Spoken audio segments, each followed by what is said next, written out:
Josh Green here for SecondsOut. Delighted to be joined by Peter McGrail here in his home city of Liverpool. How are you doing, mate? All good, lad, yourself? Yeah, very, very well. Excited to be up here. Exciting show. A number of weeks ago, you found out change of opponent, no O'Quinn rematch, Marc Leach, but possibly a harder challenge. Yeah, it could be. It's probably he's probably a bit of a more awkward fighter yet, so it could be a bit of a tricky customer on Saturday. But he won't be nothing I haven't seen before throughout my career, whether it's amateur. Yeah, probably in the amateurs I've seen similar styles to Marc Leach from a young age right up until I was boxing for GB. So it's not like I'm getting in the ring with anything new, but I'm expecting a tricky fight Saturday. Yeah.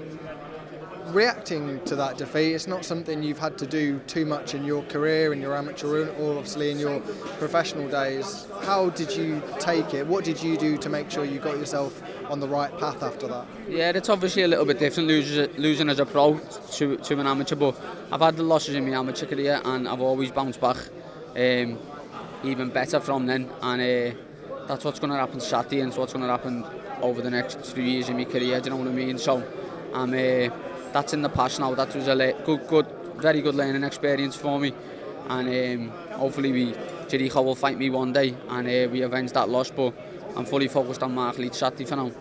How much were you hoping it would be Jericho O'Quinn in the opposite corner, and how gutting was it when you heard it wasn't? Yeah, it was wounded. To be honest, I was made up he was obviously going to take the fight, because when we were in the ring, I knew he didn't want to be in there with me in the end, know what I mean? It would have only been a few more rounds, obviously.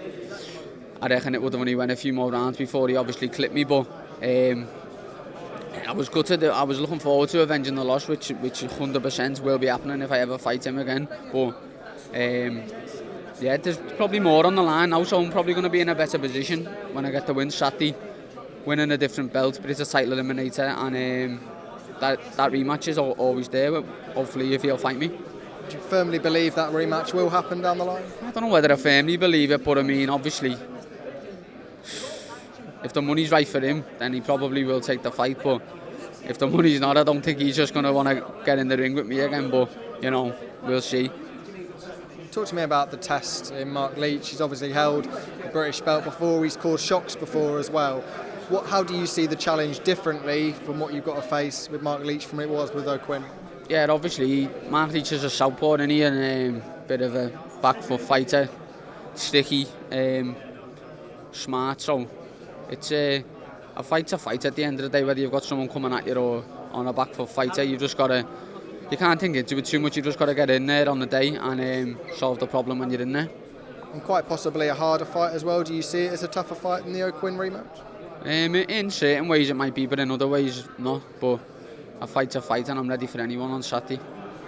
Headlining in your home city, really proud moment, I'm sure it must be.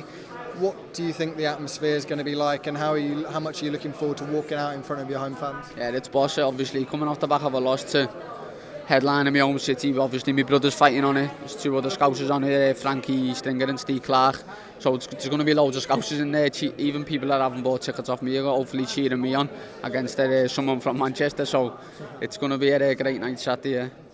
And in getting you out as a headliner off the loss, Matchroom, Eddie Hearn, the whole team have shown a lot of faith in yourself. How much of a confidence boost is it that you've got that off the back of a loss? Yeah, definitely. They know the ability I've got, and they know where I'm going, and I know that, and so do my team, obviously. But that's why we call them the best promoters in the games. Look what they're doing for me, so yeah, it's good.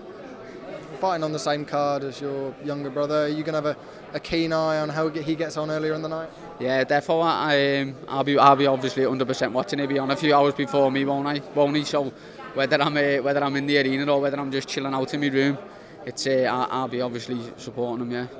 How do you balance that on a night? Because you've obviously got yourself to focus on, you've got your own fight, but I'm sure you'll be keenly involved in what he's got to go on early in the night. Yeah, it's not like I haven't done it before. I think one, two, maybe more than one. I think about 2 or 3 bills have been on the same card. So obviously it's mad. Obviously he's fighting before me, so we're getting nervous for him, and then obviously it's my fight. But it's I'd rather that. I don't know what I would rather, but obviously if there's a Matchroom show in Liverpool and we're both signed to Matchroom, we're going to be on it, you know what I mean? And it's when we both get the win Saturday, it's after the fight and that, when we're having a nice scran together with the family, with all our friends, everyone who's bought tickets off us and that, it's good times, What was it like hearing that Joe had got the call, he'd got the contract under his belt to join you in the Matchroom stable? Yeah, it was boss. I was made up. I knew it was always gonna happen at some point, but obviously with that performance he put in America, that probably bumped,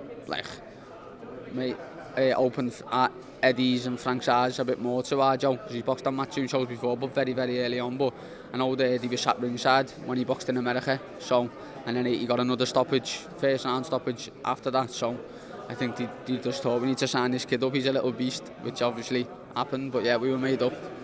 The Liverpool scene at the moment, it's kind of crying out for a big star. We've had obviously Tony Bellew in the past, the Smith brothers have been a big part of it as well, but they're either retired or coming near the end of their careers, certainly.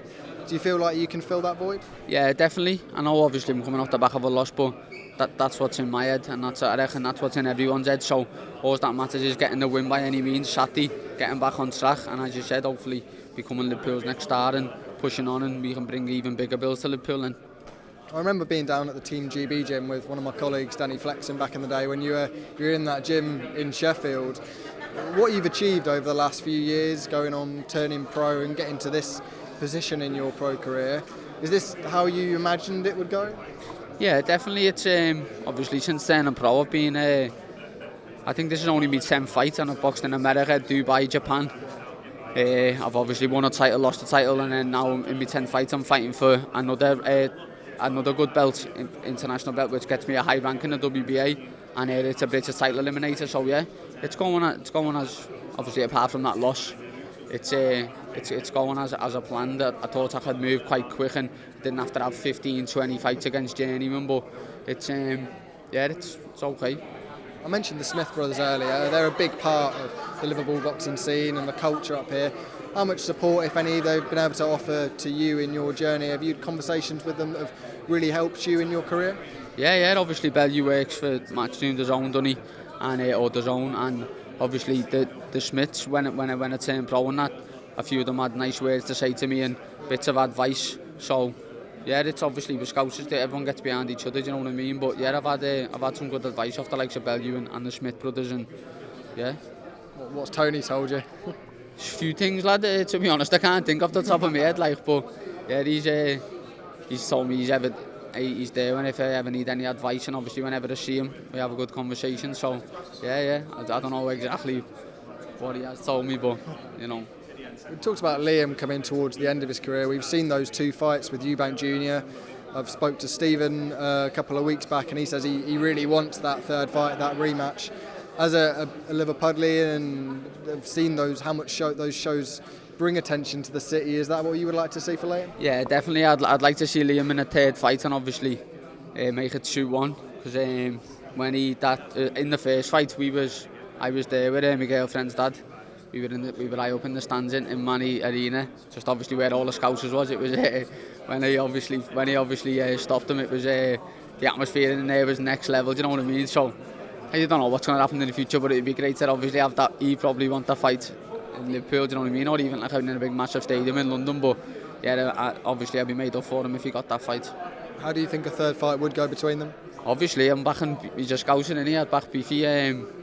But yeah, there's something similar to the first fight. Good stuff. Cheers for your time, Pete. Really appreciate it.